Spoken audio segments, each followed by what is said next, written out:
in to the DNVR Avalanche pregame show presented by DraftKings Sportsbook.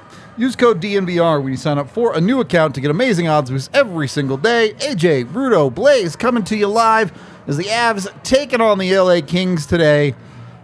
I don't know. I think it's a bit of a weird spot in the schedule for Colorado because they do have a bunch of easy teams, but I'm not going to say LA's like a beast, but they're not an easy out either. Quality hockey team. It's going to be a playoff team. So, nothing free as much here. as I've been like an LA hater all year long. Like, it's a good still a hockey playoff team. Yeah. I mean, there is a scenario where they win the Pacific. It's definitely possible. Is a bit of a weird, weak division, but so is the Central, to be fair. So, hard to make too much. With that Kaprizov thing. If Sagan's actually seriously hurt tonight, too, Yeah. Central could be wide open. Put it that way. Has been all year. Yep. Now just like, oh, now you guys have Colorado problems instead of these champagne problems we've had all year long. Colorado problems. Yeah. Colorado been in that room for a while. Look, how do you think these two teams match up? Obviously, the Avs have the top end. But looking through the rest of these lineups, do the Avs really just win at every position, forward, defense, goalie? Well, you look at where LA's strength is, and it's in its two-way center play down the middle, where Kopitar to know, you feel good about their ability to keep teams from scoring 5 goals. In theory, At least from those guys. exactly. But it's the. I think that they're built a little too defensively right now. They don't really have the game breaker. And that's where Kevin Fiala was supposed to help, and he's certainly lived up to his end of that this year. He's been really good for them. But I don't think if Kevin Fiala is like that guy for you, it would explain why they are where they are as a team, where they're on track to be a high 90, low 100-point team, like a good but not great team. And that's where Colorado's elite talent just... Well, when you only have one guy that's scoring like that, easy game plan, right? Yeah, definitely. Stop that guy. Yeah. Don't let that dude have time and space. Kevin Fiala's not Kirill Kaprizov, who's Right. like, Super shaky. I'll create my own time. stop that space. guy. But that guy's like, watch me put you on a highlight. Like, Kevin Fiala's not on that level. He's Right. of the very good variety. Yeah. Kaprizov's in the elite category. Yeah. And where that is your best offensive player, I think that's where the Kings are vulnerable head-to-head against Colorado. How do you guys feel about the Kings' defense? You have Drew Doughty, who's not the Drew Doughty of his prime, but he's still a very good defender. You have some solid defenders down that list. Yeah, I know AJ, you're a big fan of Mikey Anderson. I am. But it doesn't really feel like they have the depth on that side either. Yeah, where I think the Kings' defense is lacking is that who's their big puck mover, and the Matt Roys and Sean Walkers, Mikey Andersons, all those guys. None of them are great puck movers. They're like fine defenders. Yep. But I think right now it's better than having a bad defense, or the Ducks defense, which is all puck movers and no defense. Yeah. But I think it puts a ceiling on your offensive generation because they don't have very many guys that are back there just naturally moving pucks and transporting pucks at a high end. And so I think that's where they're solid and reliable in their own zone, but they don't scare anybody. And I like a Sean Dursey, but I don't know if he can be like That guy. if he's the answer to that question. I think it might be a bit of a problem. Yeah, I like their depth on D, but they just don't have that high-end talent. Right, I maybe- like Matt Roy's game. He's not going to You're a big Matt Roy guy, I know. Yeah. Because I I wanted to pick him up last year at the trade deadline. I remember. Yeah, It's still like him. It's hard to put a defense together when you have a number 1 in Drew Doughty, and then you have 3 number 4s. Yeah. It really is the theory of having raising. They're a great case for raising the floor. Sure. When the ceiling, you don't have a really high ceiling, so you live in a tiny house. Where your floor is really high up. So, but it doesn't have any wheels. Got true. him. It's true. And then ultimately, obviously, they make the big deal at the deadline to get Korpisalo because their goaltending has been horrific. Yeah. Like Phoenix Copley is there is the reason they're here. And there is zero faith that he was going to continue to keep that up. There was zero faith from him. Yeah. He took $1.5 million contract as a starting goaltender of a playoff team. He didn't even have the faith. Yeah. That's the one area where it's just like you don't know what you're going to get. Yeah, I mean, they are one of find me the last team to make a major change in net at the trade deadline to win. Where that guy turned around, immediately turned it on, and took a team deep. Yeah. It's just happen. not a thing that happens very often. And well, no one's going to get rid of a goalie at the trade deadline if they're playing well. And to be able to turn it back on, or after you're having not a good year, and doesn't happen. Korpisalo was fine. Yeah, he's not elite. He's good. And he's been one of those guys. I think Korpisalo and honestly Alexander Georgiev, two guys that people just kind of kept waiting on. And now Korpisalo's getting his moment. He's getting his shot. Georgiev's has obviously taken his opportunity and run with it in the way that the Avs hoped, but. Korpisalo was another one of those guys that the Avs swirled around for a while where... There's something about bad teams and goaltenders where teams get infatuated with them because those guys see a lot of shots. So they make a lot of spectacular plays, and I think GMs are just human and they see the highlights, they start watching tape, and it's like, maybe if they got a team in front of them, I mean, we can change them. It's like a relationship where you can change the other person. I can fix that person. This is the exact thing that is going to cause first round pick to get moved for John Gibson this summer. Yeah. Somebody is going to look at John Gibson and be like, we're going to put a team in front of him that is not ass. And he is going to save us. I'm going to save him and he's going to save us. Yeah. So I wanted to get into this conversation. Is there anything that can save the West? Yeah. I have it written here as the Midwest. A healthy Colorado. That's kind of what I meant. Is there anything that can save the West from Colorado? Yeah, more injuries. More injuries. Yeah, that's really it, man, because they are where they are with all the problems they've had. Goes to show you, one, how vulnerable the West is, but two, Colorado is still a huge problem for everybody. Yeah. They are a sleeping giant, and we've talked about, look, they're waking up, they've been awake, they're coming, they're doing all this, sure. That consistency hasn't quite been there yet, game to game. Yeah. They've obviously won a lot of hockey games over the last 2 months, but that game to game, you feel... They still have the nights where they're... they're going to come in and do some work. Like the other day was an easy call. Sure. Tonight's a more interesting one in that. Yeah, definitely, because you just don't feel that same level on any given night where even their low level, you're like, well, they're going to still body these guys. Some of this, I think, is because their defense has been constantly in flux. Yeah. It is once again in flux tonight. But having those big four to be there on a nightly basis, if those guys could really get into a rhythm together and stabilize, watch out. Yeah, exactly. Like if all these different things that are very realistic for the Avalanche can happen for them with the guys who are currently available, they're the best team, and they're the best team. They're the most talented team. They're the scariest team. Yep. Say what you will about all the guys for the other teams, the Jason Robertsons, but they are not Nathan McKinnon. They're not Cale Makar, and they're not those guys in the playoffs who get better. All of those guys have been better in the postseason than their superstar regular season form. Yeah. So, is there anything that can save the West from Colorado? The injuries. They've been bailed out this year already. If any of these teams had any remotely similar problems, we wouldn't be talking about this.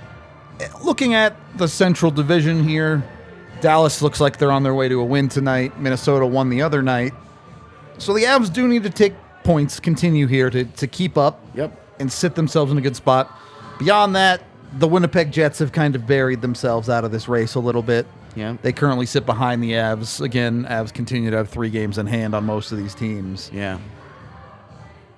If nothing else, the Avs can pretty much secure themselves 3rd spot in the Central. And really, again, they're looking at chasing down these teams ahead of them. And with the Kaprizov injury, that should really remove the look. Oh, whatever. The Avs need to win 8 of 10 games. Yeah. That they Good way to put it. They need to just. They're into their last 20. Easy thing. Just win 16 of them. Mav's still playing well, but now they just don't have anyone to score a goal. Yeah. That's going to be their problem moving forward now. They're great defensively. Gustafson's taken that job and done well with it. They needed Kaprizov. He was the thing that kept them. They just don't have the banger. He's their engine. He's the thing that kept them from being the Philadelphia Flyers. Yeah. I don't know about that far, but not I'm off. telling you, if they did not have Kirill Kaprizov, you take him off that roster and put him in Philadelphia, put Philadelphia in the Central Division, I think those results flip. I don't know if Philadelphia is quite that good, but I hear what you're saying. They're not as good defensively, but I think how they get there very different. Results the same. Maybe. Because an elite player an elite player has that kind of impact. It definitely makes them competitive, for sure. I would say that. It just has that kind of impact on a team. And without Kirill Kaprizov, the Minnesota Wild are a 75-point team. Maybe. Sucks to suck, Minnesota. I guess that's all I have to say. It's a really tough break, and it sucks. Yeah. I was looking forward to going punch for punch with those guys down the stretch. I was looking for, and they're 4 weeks. We'll see. You want to beat them at their best, of course. Yeah, but always. And he'll be back for the postseason. So, in the very likely event, in my that opinion, they play each other, these two teams end up next to each other in a postseason, then he'll be back, and we can settle it where it deserves to be settled. Yeah. So this is something I wanted to talk about specifically. Last season, I felt a lot. We talked about how that Avs team was breaking records and doing things that haven't been done in a very long time. I don't think we've talked enough about what Mikko Rantanen is doing this year. Okay. For this, Avs fans tried to pretend he was a Hart candidate for a while, so I don't know about all this, man. He's not a Hart candidate, but the dude is easily on pace to do something that hasn't been done in an Avs jersey in 20 years. Mm-hmm. And is not that far off of pace of setting the all-time Avalanche goal record. How much is it hurting him playing next to JT Compher and a revolving door of left wings right now? Probably not helping. Because if you go and you look at his career, he's always been a guy that scores goals, right? He's obviously ahead of that pace right now. But his assists, not at all. For sure. The playmaking, the helping, and is nowhere near previous levels. And I think that's probably because he's got a center that's in over his head, and he's got a left wing that changes every game. Yeah. Mechanically, he has to go out and be the guy that benefits the Avs the most, right? Yeah. And right now, that's a dude that puts the puck in the back of the net. So. Yeah, and he's doing a great job of that. And it is a special season. We started talking about Mikko chasing down 50 at the start of last season. Yeah. Because the way that he shoots the puck, he's an elite shooter in the NHL. Not just a guy that when his volume goes up, his percentage goes way down. His volume's gone up this year, and his percentage is like 17. Still really good. He's one of the best shooters in the NHL. He's got a great release. He's got a great one-timer. He's got an elite backhand, and he's got a great wrist shot. Yeah. There isn't anything that guy can't do when it comes to shooting a puck. And he knows it. He's got great deception. He changes the angle of his shot so quickly. It's just those little toe drags that he does. Yep. And that he's been as willing as he has been to shoot it, to do all the little cute things, he's coming down on his forehand and he's going to go backhand. He's going to get into a really tight angle and he's going to try and lift it up over the goalie's shoulder. And he's done it a couple of times. Yep. And the fact that any scouting report, strengths, it's just going to say shooting in front of the net. Every goaltender knows that they have to be on high alert anytime that guy has the puck in the offensive zone. Yeah. Because he is a threat to score from anywhere with any kind of shot. Yeah. He's just that dangerous. He's that special of a talent. For the record, if he keeps up his current pace, on pace for 53 goals. The Avs record. Pretty good season. The Avs record is 54. Yeah. So far, every milestone he's been tied for or alone at the fastest. I will say that one that does make you a little. It's hard to be upset in a 6-0 loss, but we all watched Mikko Rantanen completely gear it down. Yeah. Had no interest in shooting the puck when it got to be 4-5-0. Yeah. And was like, "Oh, these are great scoring chances." No, they're asking me about 50. No, my goal's 49. No stat padding. Just Yeah. just No to spite. stat Yeah, padding. he's the anti-Jokic. There will be no stat padding in this side of Ball Arena. He plays with honor. The other question here, and we don't have to go in depth on this, just off the cuff. Either McKinnon or Rantanen, do they get to 100? Yes, You think so? McKinnon does if he stays healthy. Okay. Blaze? Yeah, McKinnon. Okay. 2 McKinnons. I'll take Mikko to reach 100. Why not? Especially if they put him back with If Mac. they put him, oh yeah, okay, yeah. Well, and what they do during games, every game he plays, those two play Yeah, together. they get shifts. Like JT Convert randomly rolls out there in the middle of them, and you're like, "There's not really a center here. These are just 3 guys going down the ice together, and we'll figure it out." Whatever happens, happens. Yeah. Okay. Blaze, did you go the Mikko route with your bets, or where are we headed? Oh man, so a little well-dressed birdie went on Twitter and said that New Hook was on fire. So I took New Hook with an anytime goal at plus 275. Took the money line for Colorado, which is minus 165.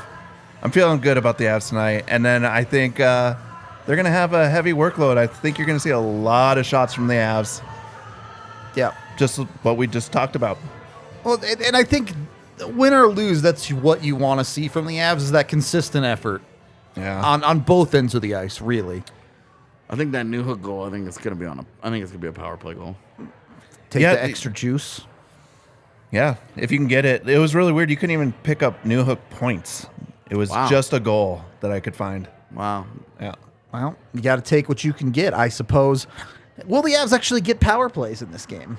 They're going to have to if he's going to score a power play goal. Yeah, I mean, we might get a delay game. Or, there might be some procedural nonsense, a stick measure or something. You know? When's the last time someone has called for one of I those? have no idea, man. For what? Illegal stick curve. Yeah. Oh, The stick then measure. bring out the Yeah. the dime. Yeah. Oh, that's illegal. Not in the modern era. Yeah, the it's sticks been are a too long crazy time. I'm No, surprised. I think there will probably be. I think we're gonna see a 7 power play night between the two teams. so more standard Yeah, issue, little well, something. 4 and 3. I'm here for that. now. Cool. Probably some 4-on-4 too. Taking a look at Colorado, give me an X factor today, and you're not allowed to pick a superstar. New Hook. Lars Makes Eller. sense. Eller? You think it's an Eller night? I think Lars Eller, where he is going to help the Avs is this exact style of game. Little grindy, mucky. The Kings are going to come down. They're going to want to cycle, and he's going to be like, finally, a team that wants to play my game, and I don't have to worry about this transition and getting out and skating and all this bull. This should be Lars Eller's best game as an F. All right. I'm here for it. No matter what happens, we've got you covered. We've got a watch along coming up in 5-10 minutes here, so tune into that if that's your thing. If not, at least join us for the post game. And before you do that, go get your bets in on DraftKings Sportsbook. Must be 21 or older, Colorado only. Other terms, restrictions, and conditions apply. See the show notes down below for details. If you have a gambling problem, call 1-800-522-4700, and it's void in Ohio. Look, I'm looking forward to this one. I'm expecting a pretty good hockey game. You want to Yeah. see the Avs start to string games together here a little bit better, particularly against a decent opponent, because they do have some easier ones coming up. So go out and take it to a better team. Yeah, next 2 games after this are Arizona and Montreal. So, Not too tough when you look at those two. yeah. On paper, anyway. You get into a hockey game, and you can only play the game you're in at that Yeah. point. It's Go play that game against the Kings. there. You go. We beat 'em. appreciate you. We will be back for Watch Longer post game one way or another, and we will talk to you soon.